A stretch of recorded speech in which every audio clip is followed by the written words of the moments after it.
Il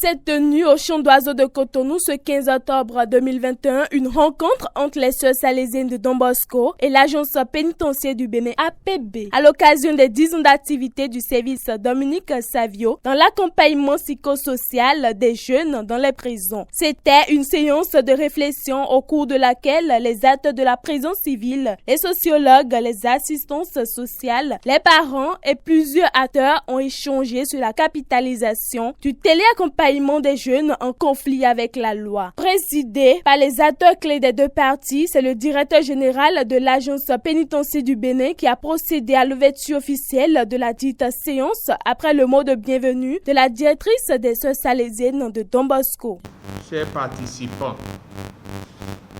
c'est un honneur et un privilège d'associer l'agence pénitentiaire du Bénin en tant que partenaire à cette célébration marquant le 10e anniversaire du service Dominique Savio et la rencontre de capitalisation du téléaccompagnement des jeunes en conflit avec la loi.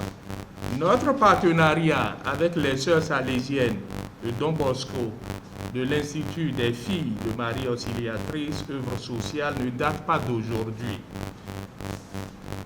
Et en notre qualité de garant de la politique générale du gouvernement et de la législation en matière pénitentiaire, nous avons toujours cru et gardé une proximité avec vous à travers votre centre de prévention de la délinquance juvénile et d'accompagnement des enfants en conflit avec la loi.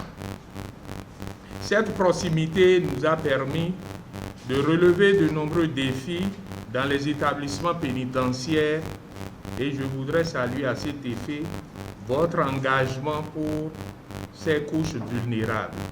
Mes sincères remerciements pour nous avoir associés à cet événement combien important. Je vous souhaite un joyeux anniversaire et plein succès à cette journée de capitalisation.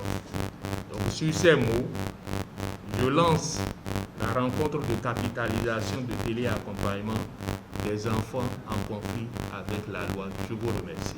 Les sœurs salésiennes de Don Bosco se sont impliquées dans le téléaccompagnement des jeunes mineurs détenus dans les prisons avec l'appui de l'APB depuis l'avènement de la COVID-19 au Bénin. Ayant pour objectif la prévention des cas d'incarcération des mineurs dans les prisons et le accompagnement, elles ont initié depuis 18 mois déjà le processus de téléaccompagnement à travers les sensibilisations et les télémédiations de ces jeunes. La directrice de la réinsertion de l'APB a présenté la genèse de cette activité. C'est un honneur pour moi de présenter le contexte de démarrage de cette activité de téléaccompagnement au sein des établissements pénitentiaires du Bénin.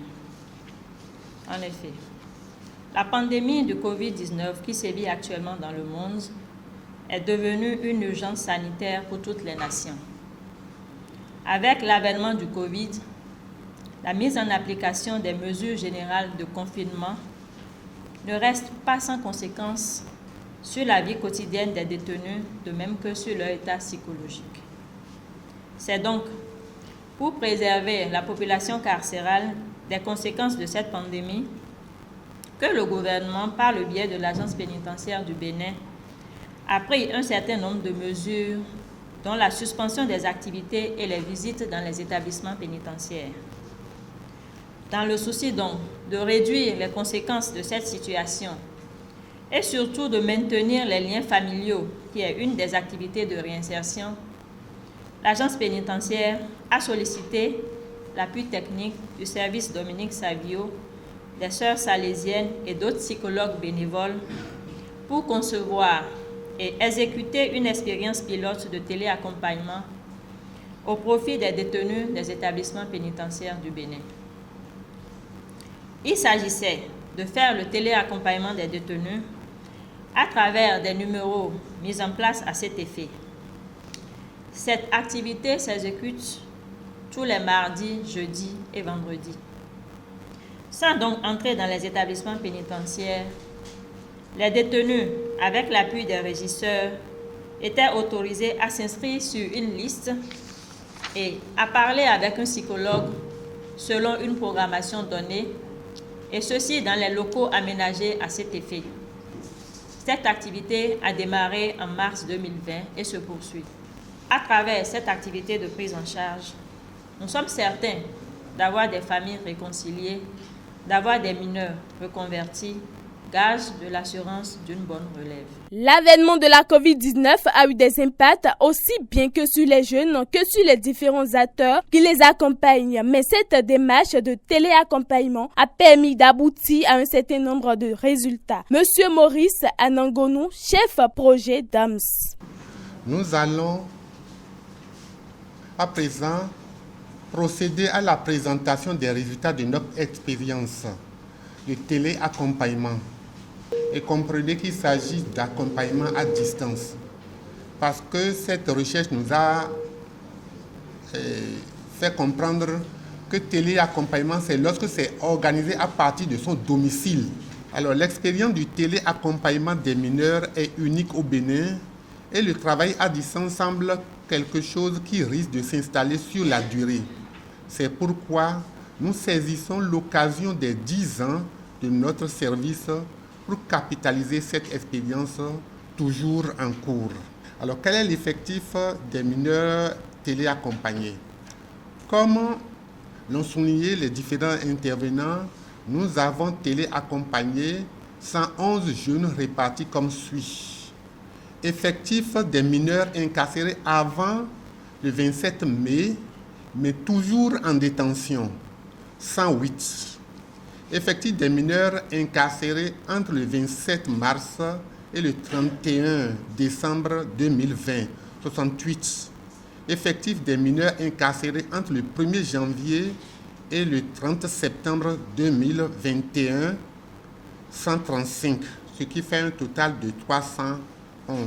Malgré l'implication des acteurs et les résultats des démarches, les langues se sont délirées autour de ce sujet afin de permettre aux participants d'échanger avec les responsables sur les perspectives et préoccupations. C'était une matinée riche en débats, réflexions, approches de solutions. La directrice de la réinsertion de l'APB, heureuse de cette rencontre, s'exprime à notre micro. Nous pouvons retenir que le fait d'initier cette activité, le téléaccompagnement au niveau des établissements pénitentiaires, était quand même très bénéfique pour les mineurs, surtout en cette période de Covid-19 où les visites et toute autre activité des ONG ont été suspendues. Donc ça a permis au moins à ces mineurs-là de se décharger psychologiquement, d'essayer de rencontrer par téléphone, de discuter avec leurs parents pour que le lien, le maintien du lien familial soit quand même réel. Parce que ça fait partie des activités de la réinsertion. L'agence pénitentiaire ne pouvait pas rester en dehors de cette activité-là. De toute façon, c'est une activité très positive pour les jeunes et pour tous les détenus d'ailleurs, parce qu'on n'a pas que les psychologues pour les mineurs, nous avons aussi les psychologues pour les majeurs, hommes et femmes. C'est une période pendant laquelle ces détenus-là se déchargent parce qu'ils n'ont plus de visite, ils n'ont pratiquement plus rien.